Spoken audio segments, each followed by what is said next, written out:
एकादशी जिसे अपरा एकादशी कहते हैं। अपरा एकादशी तिथि है। अपरा एकादशी की महिमा यदि आपको कहूं तो अपरा शब्द का अर्थ होता है अपार। अपरा शब्द का अर्थ होता है अतिरिक्त। एकादशी का जो नाम है अपरा एकादशी, इनका नाम ही इनका गुण है। पद्म पुराण जैसे अनेकों ग्रंथों में इनकी महिमा बताई गई है। यदि कोई अपरा एकादशी व्रत का पालन करता है तो उसे भगवान विष्णु की अपार भक्ति प्राप्त होती है। उनके जीवन में भक्ति में, सेवा में श्रद्धा की वृद्धि होती है। यदि भगवान विष्णु की कोई पूजा करे, अपरा एकादशी के दिन भगवान विष्णु की पूजा करने से अपार धन की प्राप्ति होती है। पद्म पुराण में लिखा है कि ये अपरा एकादशी मोक्ष तो देती ही है, यह एकादशी भक्ति तो देने वाली है ही, लेकिन यह अपरा एकादशी का व्रत भौतिक सुख और धन आदि भी प्रदान करती है। अपरा एकादशी के दिन भगवान विष्णु के 5वें अवतार भगवान वामन की पूजा का, भगवान वामन की कथा श्रवण करने का अधिक फल है। यदि कोई व्रत रखता है, निर्जला सजला सफला, तो ऐसा कहते हैं कि उसे अपार पुण्य की प्राप्ति होती है। अपरा एकादशी के व्रत के प्रभाव से एक तो उनकी लोक में, संसार में प्रसिद्धि होती है, जो आपको नहीं चाहिए। आप लोग तो अमानी न मान देना, लेकिन जो अभी भी कुछ लोग को लाइक चाहिए, फॉलोअर्स ज़्यादा चाहिए, प्रसिद्धि होती है। ये बाई प्रोडक्ट है, मतलब इसके लिए तो कौन कोई मेहनत नहीं करता, लेकिन अपरा एकादशी का ये फल है कि लोक में प्रसिद्धि होती है। ऐसा कहा गया है, जाने अनजाने में, वर्तमान में या भूतकाल में या भविष्य में, यदि कोई ब्रह्म हत्या का पाप करता है, और बहुत बड़ा जघन्य पाप माना गया है ब्रह्म हत्या का पाप, व्रत करने से ब्रह्म हत्या का पाप से वो मुक्त हो जाता है। यदि ऐसा पाप किया है कि वो अगले जन्म में प्रेत बनने वाला हो, तो वह प्रेत योनि से भी मुक्त हो जाता है। दूसरों की निंदा करने से जो पाप लगता है, आप लोगों ने तो कभी किसी की निंदा की ही नहीं होगी, आप तो निंदा क्या है वो जानते ही नहीं होंगे, लेकिन जाने अनजाने में यदि किसी की निंदा हो गई है, उस पाप को यदि धोना है तो अपरा एकादशी व्रत का पालन करना चाहिए। 4 रेगुलेटिव प्रिंसिपल जो भागवत में लिखे गए और शिल प्रभुपाद जी ने कहे, वो तो हम लोग अभी अभी से शुरू किए हैं ना। पहले तो जोर शोर में जो आया खा लिया, जो भी कर लिया है। लेकिन कहते हैं अपरा एकादशी करने से वो चारों नियम जिसका पालन हमने पूर्व में नहीं किया, और उसका जो पाप है उससे हम मुक्त हो सकते हैं। झूठी गवाही देने से, असत्य भाषण करने से, झूठा वेद पढ़ने से, गलत गलत बातें करने से, दूसरों को ठगने से जो भी पाप लगता है, वह भयंकर पाप आज अपरा एकादशी व्रत का पालन करने से नष्ट हो जाता है। ऐसा कहते हैं कि युद्ध क्षेत्र से यदि कोई क्षत्रिय भाग जाए तो उसे नरक में जाना पड़ता है, हैं? युद्ध से यदि कोई भागे तो उसे नरक में जाना पड़ता है, लेकिन युद्ध से भागा हुआ व्यक्ति अपरा एकादशी व्रत का पालन कर लेता है तो वह नरक में जाने से बच जाता है। एक बहुत बड़ा पाप आजकल हो रहा है, कुछ लोग को पता है? कौन सा पाप? किसी गुरु के आश्रय में रहकर हम लोग विद्या प्राप्त करते हैं, किसी गुरु के आश्रय में रहकर हम लोग ज्ञान ग्रहण करते हैं, और फिर जब थोड़ा बहुत ज्ञान और विद्या हो जाती है तो फिर उसी गुरु की निंदा हम शुरू कर देते हैं। जिस गुरु से ज्ञान मिला, जिस गुरु से भक्ति मिली, जिस गुरु से हमें बहुत कुछ मिला, हम उस गुरु की निंदा करने में भी रुकते नहीं हैं, और ये बहुत बड़ा पाप माना गया है। और ऐसा व्यक्ति सीधा नरक में जाता है। प्रहलाद महाराज, ध्रुव महाराज ने तो कहा कि उसकी तो नरक में भी जगह नहीं मिलती। ये जघन्य पाप है, गुरु अपराधी, गुरु द्रोही इसे कहते हैं।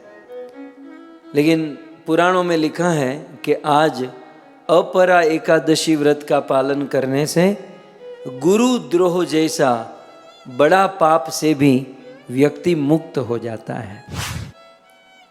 हमारे भारत में तीर्थराज पुष्कर है। पुष्कर में, और वो भी कार्तिक महीने में स्नान करने से जो फल मिलता है, गंगा में स्नान करने से जो फल मिलता है, वही फल अपरा एकादशी के दिन व्रत करने से प्राप्त हो जाता है।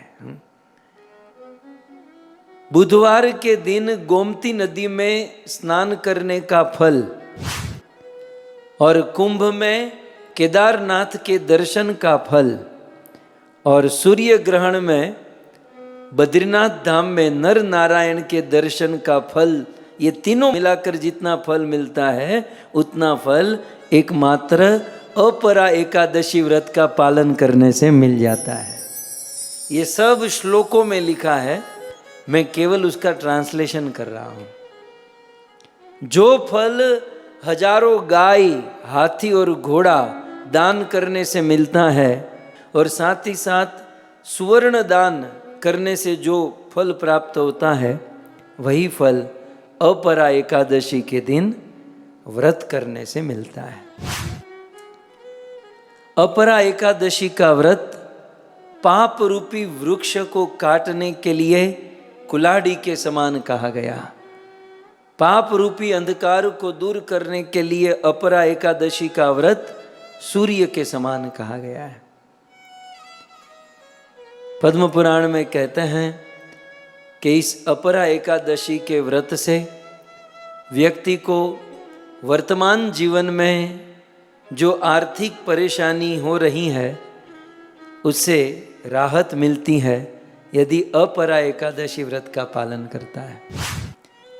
और अगले जन्म में, वैसे तो इसी जन्म में भगवत प्राप्ति मुक्ति निश्चित है, लेकिन कुछ अधूरा रह गया तो अपरा एकादशी का व्रत प्राप्त करने से अगले जन्म में धनवान कुल में जन्म प्राप्त होता है।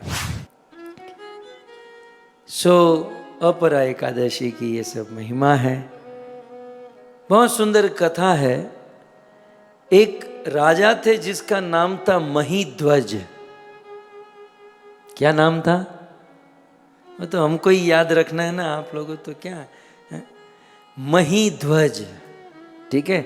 लेकिन और ये महीध्वज राजा बहुत बड़े धर्मात्मा थे, लेकिन इसका छोटा भाई जिसका नाम था वज्रध्वज, ये थोड़ा सा उल्टी खोपड़ी का था, क्रूर था, अधर्मी था और अन्यायी था। कौन? वज्रध्वज। और महीध्वज बड़ा भाई धर्मात्मा था, भक्त था। अब ये छोटा भाई वज्रध्वज अपने बड़े भाई महीध्वज से द्वेष करता था। द्वेष रखता था। बड़ा भाई है, मुझसे आगे निकल गया, शासन करता है, ये है वो है, बहुत सारी परेशानी थी। तो एक दिन वो छोटे भाई ने, उस पापी वज्रध्वज ने क्या किया, एक दिन रात को बड़े भाई महीध्वज सो रहे थे, अपने भाई को, सोए हुए भाई को तलवार से मस्तक काट दिया, उसे मार दिया, और उसके शरीर को रातों रात एक जंगली पीपल, उसके राज्य में पीपल का पेड़ था, वहां खड्डा करके गाड़ दिया। अब अकाल मृत्यु थी, कोई नेचुरल डेथ तो नहीं थी। सो अकाल मृत्यु होने के कारण वह महीध्वज मरने के बाद प्रेत बने और वो पीपल के नीचे रहने लगे। धीरे धीरे दिन, महीने, साल बीते। वेदव्यास मुनि लिखते हैं ये कथा। एक दिन धौम्य नाम के ऋषि, धौम्य ऋषि विचरण करते करते उस पीपल के पेड़ के पास आए और समझ गए कि यहाँ कोई प्रेत बैठा है। तो अपने भजन के, भक्ति के प्रभाव से वो प्रेत से बात करने लगे। उस प्रेत ने ये अपनी सारी घटना बताई।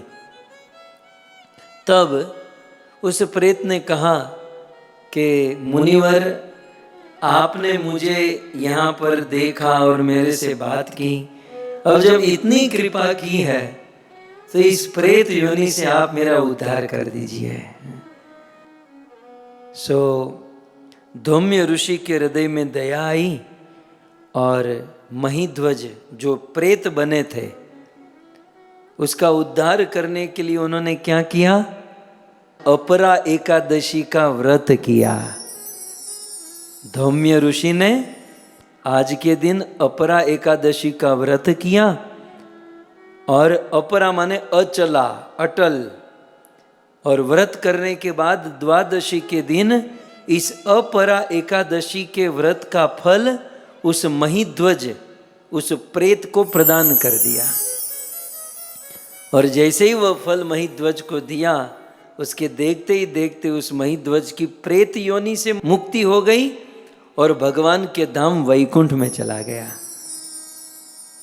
ये अपरा एकादशी जो रहता है उसे तो लाभ देता ही है, लेकिन अपरा एकादशी व्रत का फल हमारे स्वजन, मातृ, पितृ, बंधु उनको भी प्रदान करता है।